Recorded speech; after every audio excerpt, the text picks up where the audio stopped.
Toyota RAV4 on nüüdseks elanud juba veerand sajandit ja selle ajaga on ta saavutanud selle, et teda ostetakse praktiliselt kingisilmi. Nüüd on aeg käes 5. mudeli põlvkonnale. Tere tulemast vaatama uut naisluksuri proovisõitu. Tal on uus 2,5 liitrine bensiinimootor hübriidajamiga. Uued valuväljed, näiteks 18-tollised musta värvi valuväljed ja 5 kodaraga siis.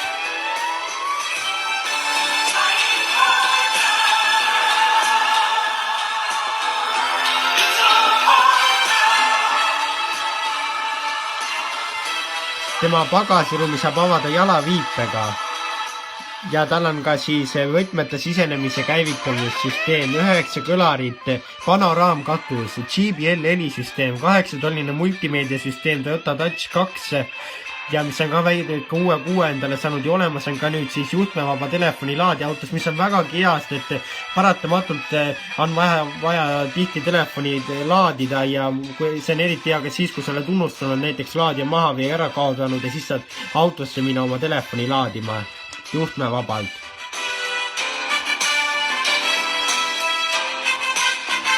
Juhiabisüsteemidest on tal siis valikus kohanduv kiirusehoidik, väga nutikas siis veel. Imeala monitor. Sõidurea abisüsteem. Parkimisandurid ees ja taga. Liiklusmärkide tuvastus, mis on juba üsna kaua aega Toyotal olnud. Ja 4 lülitis siis juhi poolel.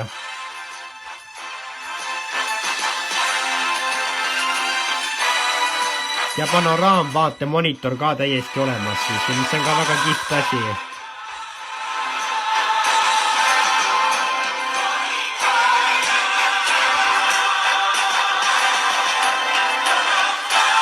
Disain näeb väga ilus välja ja väga suur samm eelmisest põlvkonnast edasi.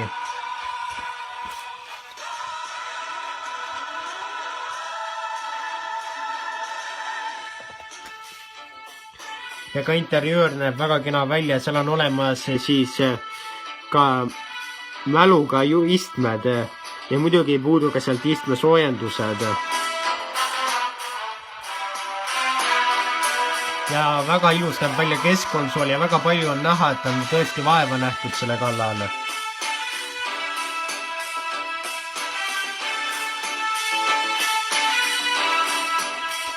Tal on 14 värvitooni ja algvarustuses puudub siis võtmete sisenemine, käivitussüsteem ja elektriline tagaluuk. Ja pagasruum on tal üsnagi ruumikas ja sinna mahub tõesti väga palju ka asju kaasa võtta ja suvel saab ka saarikuga kenasti reisima minna.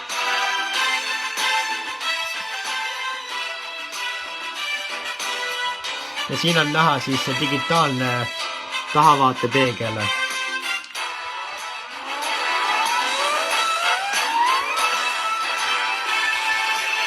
Käigukast on tal olemas siis multidrive automaat või siis manuaalkäigukast.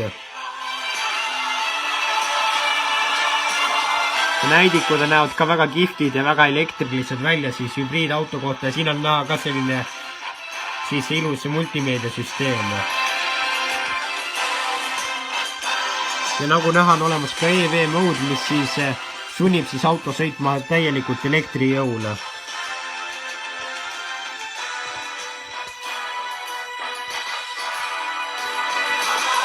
Algvarustuses puudub veel siis ka juhtmevaba telefoni laadija, isegi 2-tsoonilist kliimaseadet pole algvarustuses ja ka esimesed need tulede pesurid puuduvad seal. Kuid väga head need asjad on paigas ja sellepärast ongi ju saate osta ju paremaid varustusastmeid ja siis kes seda baasvarustust ikka tahab, aga ka selline variant on olemas.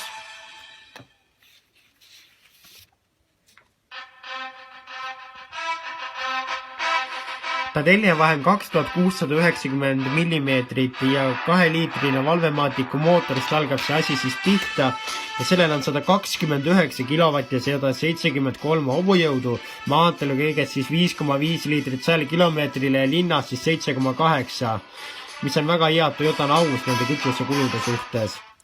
ja see on siis bensiin ja MacPhersoni esivedrustus on sellele.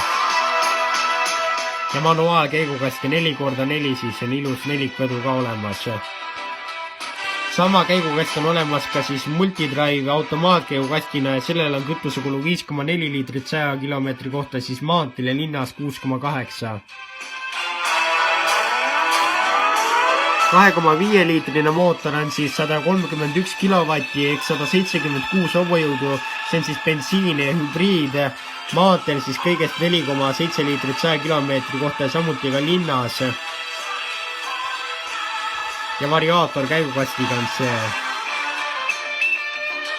2,5 liitrine siis mootor on saadaval manuaalkäigukastina või siis automaatkäigukastina ja kas esiviolisena või nelikviolisena.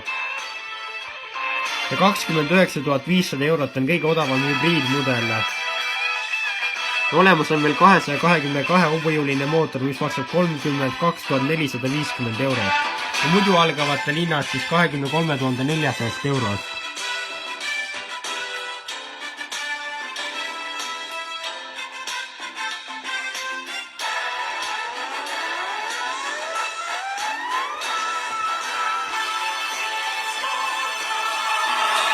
Selline on uus RAV4.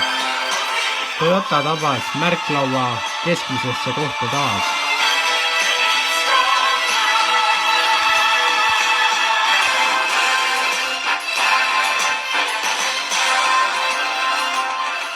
Meie kohtume teiega juba järgmisel nädalal. Teie minge ja kaege ülesev, super ilus ja väga head varustust täis uus Toyota RAV4.